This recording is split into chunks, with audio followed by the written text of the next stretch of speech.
The trial recently finished with unique audio recordings of Diddy being given to the public, coupled with horrible revelations about Diddy's sexual. Joe Rogan is exposing these details, which show that Diddy is beyond saving. Not only that, but Diddy's lawyers have just filed for a mistrial, saying that Cassie lied during her testimony. Victim 3 Jane is back on the stand to finish her testimony, and she allegedly started crying while explaining what Diddy forced her to do during the freak-offs. There's a lot to cover, so let's get started. And that there's also like people that are elites, and that's their thing. Like their thing is to do something that is horrible, and it's not available to other people. So it's like, I think there's like a sickness that people have when they have power, like extreme power, and then well, what else can I do? What else can I do? What else is what else is taboo? What else is forbidden? Like all this Diddy shit that's coming out. Like, I was just gonna say, doesn't that sound topical? Jesus Christ! The first day of the trial, did you pay attention to any of that stuff? I looked at it for like 10 minutes this morning, and I was like, I gotta stop. I can't look at this. Well, what freaks me out is the people sitting in the courtroom listening to it. Right. And there's a wide spectrum of people that are getting subjected to it, and you just sit there and go, yeah, well, not only that, how about the fact that this guy was running this for decades? He was doing this for decades to who knows how many fucking people, and everybody was scared to talk about it because he'd have him. Diddy is a terrible person, and what he and other elites in his sex trafficking gangs pushed women to do is awful. These leaders are hooked to power and seek to humiliate others. Cassie claimed that Diddy would sit in the corner and control everything. He would direct the male escorts on where to finish and what to do. If Cassie said or did something Diddy didn't like, he'd become violent and throw her around. Diddy did not view Cassie as a person, but rather as an item to play with and use. Yeah, it's really wild, man. Evil is a real thing, you know? Nobody wants to believe, because if you believe in the devil, right? If you believe in Satan, you believe in something that's silly. Like most people a lot of people believe in God. If you ask people, do you believe in God? Yeah, well, I'm not religious, but I believe in God. Okay, well, do you believe in the devil? Most people will say no. But do you believe in evil acts? Well, yeah, well, people certainly do evil things. Well, where do you think that comes from? If evil is real, what is it about us that makes us want to deny the possibility that there's some nefarious force that is in human beings, that influences human beings? It's not as simple as like some people are bad, some people are good. No, maybe evil is a real element that you have to fight in life. And that maybe this is just something that's been documented all throughout history, but our arrogance in our secular society wants to keep us from recognizing that as an actual fact. Victim 3, Diddy's former lover known by the alias Jane, cried on the witness today as she explained the atrocities Diddy forced her to do. Diddy allegedly wanted to watch numerous men have intimate relations with Jane at the same time and would force-feed her multiple doses every night to keep her awake. The alleged victim, who goes by the pseudonym Jane, was back on the witness stand for her first full day of testimony. The prosecutor played an audio recording for the jury of a hotel night with a male prostitute Jane identified as Dawn. On the recording, Jane and Dawn are looking for a condom, but Combs didn't allow it and can be heard saying, quote, "You're taking that expletive." Now, Jane testified, quote, "I just didn't want to disappoint my lover. He would be unhappy and wouldn't be satisfied with me." Jane went on to tearfully tell the jury about her birthday in 2023 when she said she was made to have sex with 3 different men in addition to Combs. The prosecutor asked, "Why?"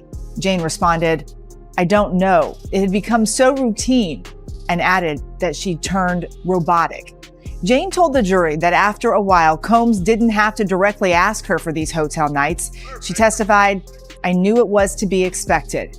Combs has pleaded not guilty to all charges. If convicted, he faces the possibility of life in prison. The worst part of the problem is that Diddy's accomplices have yet to emerge from the shadows. It's clear Diddy wasn't working alone because flight data indicate women from all around the world, but their names remain unknown. Diddy is the new Jeffrey Epstein, and unlike him, he has tapes. This is why witnesses are missing. You know, I've had conversations with people about it, and it's like, Jesus, like just trying to get the documents, like when they're trying to get the Epstein files, like the state of New York, one of the district attorneys was hiding documents that have forced them to give documents. I think there's so many powerful people that are on those lists. There's so many powerful people that went and partied. Air quotes, partied. And how many of them went to the Diddy party? Have you been paying attention to the trial? Oh yeah, trials, wild. Why don't they air it the same way they aired the the coverage that Johnny Depp got? I know. Why don't they? I don't know. They should. The ratings would be amazing. Unreal. Yeah. Like, what are you doing? Why wouldn't you air that? What's going to happen though, you think? Well, Diddy's going to be in jail for the rest of his life. I think he's probably going to get. Think he's going to sing though? I don't know. I don't even think it matters. I mean, it's a lot of it is. But then it's just another Epstein. It's Elaine Maxwell, where there's someone indicted and nobody else indicted for getting kids to to no one. Right. We're like, what is the next crazy thing that's going to explode in the news? Is Bill Clinton's going to have an OnlyFans? Like, what is going to happen? What is the next thing that's going to make us all go, what the fuck? Like, what the fuck is going on? It's coming. How many guys were on video saying, ain't no party like a Diddy party? How many people like openly talked about being there? LeBron? Yeah, how about Ashton Kutcher? All these people. Like, you guys all went. You didn't see nothing? You didn't see nothing? Yeah. Donnell went? Yeah. Did he? Of course he did. Donnell trying to defend himself. Is he really? Yeah. Is he trying to defend himself right now? It's pretty funny. I got to call him up. Donnell, you got to back away from that. Isn't there a video with Kamala? She was at one of the Diddy parties? Isn't she in the background with...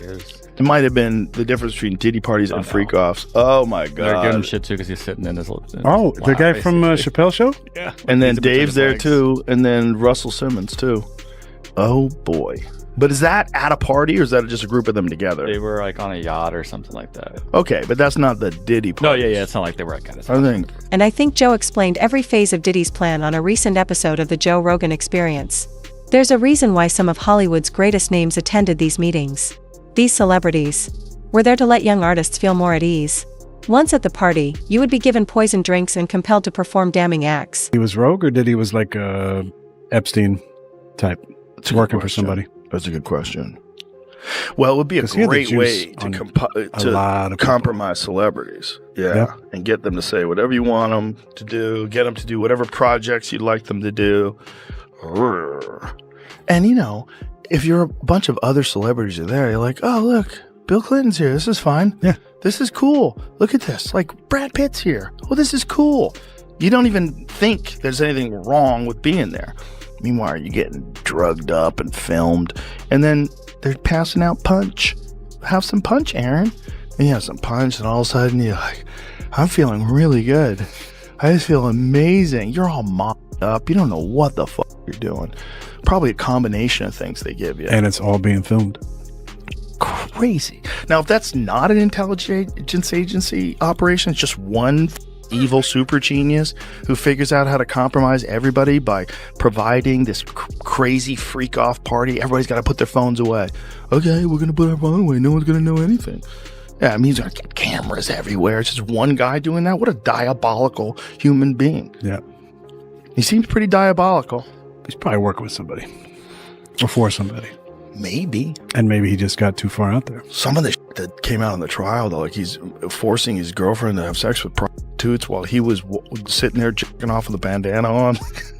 She'd rub the on his nipples. Like, what are we even talking about? There's so many horrific accusations, though, involving young singers, like children. Yeah, it's disgusting. It's insane. He makes R. Kelly look like a decent guy. Yeah. It's so crazy. It is crazy. And meanwhile, the guy was like hanging out with Oprah, hanging out with Obama. Jay-Z. Everybody. I'm sure the Clintons were there at some point. Maybe Bill. Why are witnesses disappearing months before the hearing begins? Joe suggested that the raid on Diddy's estate may have been orchestrated to remove evidence. Is it a coincidence that witnesses who could have named Diddy's collaborators have begun to disappear? Someone under federal protection had her real identity revealed, despite a court order to keep her safe. This case is more than simply a music executive's wrongdoings. It is showing the darkness within Hollywood, and that darkness is now fighting back. Someone is pulling the strings here, and they want the bystanders to understand who is in charge. Interesting update from court. Sean Combs' counsel, Alexandra Shapiro, says some people on the internet think they figured out who Mia is. We got this video, again, that might be used to impeach her credibility. We got this video also from random people on the internet. We don't think this was ever posted on her social media. It was on some random website. Should we show it to you? I got to ask you, I have to move on to this question, Serena. This is quite alarming. How is this possible? I have no idea how it's possible, and I'm sure Mia is probably panicking in this moment in time. Like, are people stalking her on the internet, trying to figure out her identity? She testified that she was a victim, essentially. There's rape shield laws that exist to try to protect people in her position. And so this is really getting very nerve-wracking, probably for her, and just absurd for the courtroom. If someone revealed her identity, is that a crime, Tyler? No, it's not a crime if somebody revealed her identity, especially if they're not a part of this case. The reason they have these confidentiality orders and protective orders is for the parties involved to do their best to protect a Jane Doe or anybody proceeding under a pseudonym's identity. It is possible for the public to learn their identity, but it's really the people who are part of the case who are agreeing to protect her confidentiality. Once she got on that stand, it's very possible that somebody knew her identity. What I find more troubling and less likely is if this video is being sent by random people on the internet, and that's what they want to proffer as evidence in this criminal trial, I find that hard to be admitted. If they could track the video from one person who could confirm the identity of the person, and then it could be used for impeachment evidence, that's different. But random people on the internet sending videos, that opens the door to a can of... As we peel back the layers of this case, things become even murkier. Some think that Homeland Security was dispatched instead of the FBI because the administration did not want certain names released. 3 U.S. presidents have been spotted at Diddy's events along with British monarchs. Is there a chance that national security was involved? Some people think the tapes were with British royalty. Dozens of unidentified witnesses and alleged co-conspirators around the world. And some of the key witnesses to the supposed incidents are dead. Basically meaning, how can we defend against it? The defense is not even permitted to share the identities of the individuals described in the disclosure letter with Mr. Combs until April 18th, further hampering defense counsel's ability to investigate. Collectively, these new allegations require many months, if not years, to investigate, and if admitted, would require a series of mini-trials certain to double the length of a trial the government originally said would last 3 weeks. So this is an explosive allegation that on its face, I don't know if I necessarily disagree with. If they are bringing in evidence of uncharged conduct, wouldn't the defense have an opportunity to investigate it and challenge it? It seems like they're making a point. So if this evidence is allowed in, there is a chance this could delay the trial significantly. We all know Combs wants to go to trial, but how can he properly defend himself against this in just a few weeks? Brianna Bonalon, one of Cassie's friends, said that Sean Diddy Combs hung her from a 17th floor apartment window and threw a knife at Cassie. Brianna told the court that she had seen Cassie injured and hurt multiple times but didn't know what to do because she was afraid of Diddy.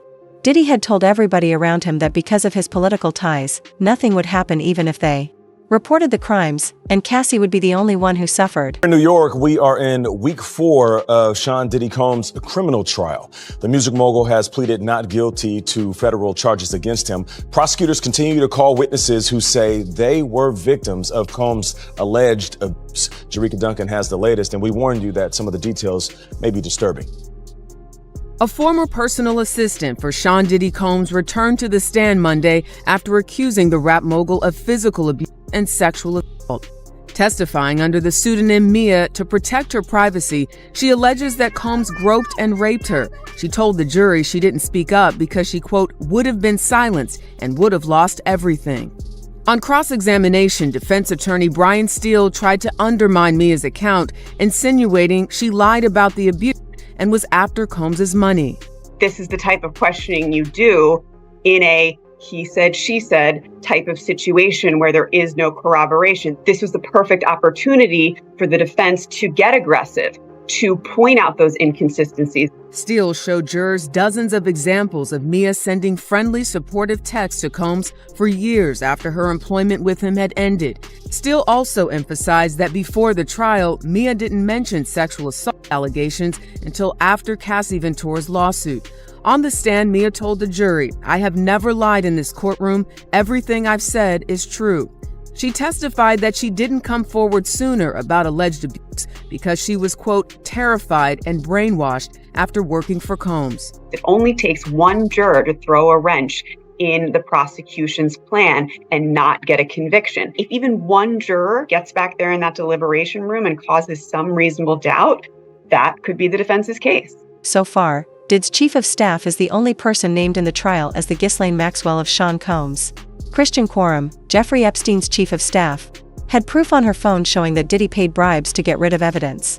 Keep in mind that Diddy was also linked with New York Mayor Eric Adams, and his links to federal police helped him avoid arrest for so long. Ex-trafficking victim is expected to testify here today that Sean Combs used lies, drugs, and threats to force her into freak-offs after the jury hears more from a different woman who claims Combs hoisted her over that balcony.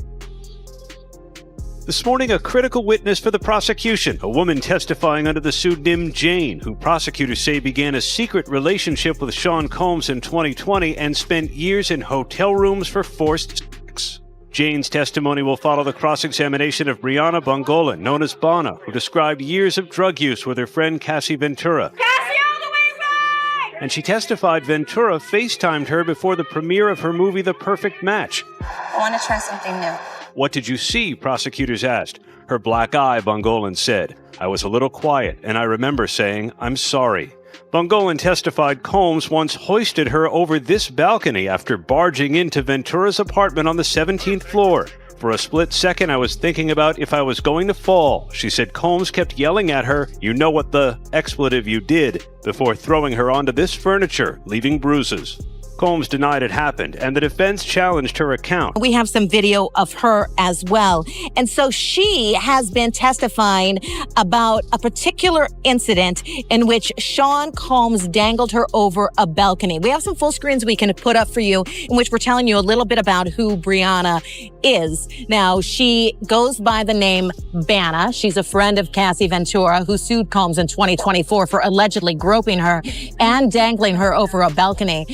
She testified about this incident. So Cassie Ventura testified about this particular incident, testifying under an immunity order granted by the judge. So yes, Brianna is under immunity here, immunity order. She got on the stand earlier and she invoked the fifth. So the big thing, the big takeaway from her testimony is about being dangled over the balcony. Defense counsel has really been trying to tear her testimony apart, attacking her credibility as well as inconsistent statements they're saying that she has made as to where exactly this dangling incident took place, saying that Cassie Ventura said it happened in a hotel, but you're up here on the stand saying it happened in an apartment, basically indicating that her and Cassie are colluding together just in order to get money from Combs, because Brianna has filed a $10 million civil suit against Sean Combs. Christian Quorum forced him into signing an NDA in connection with the event.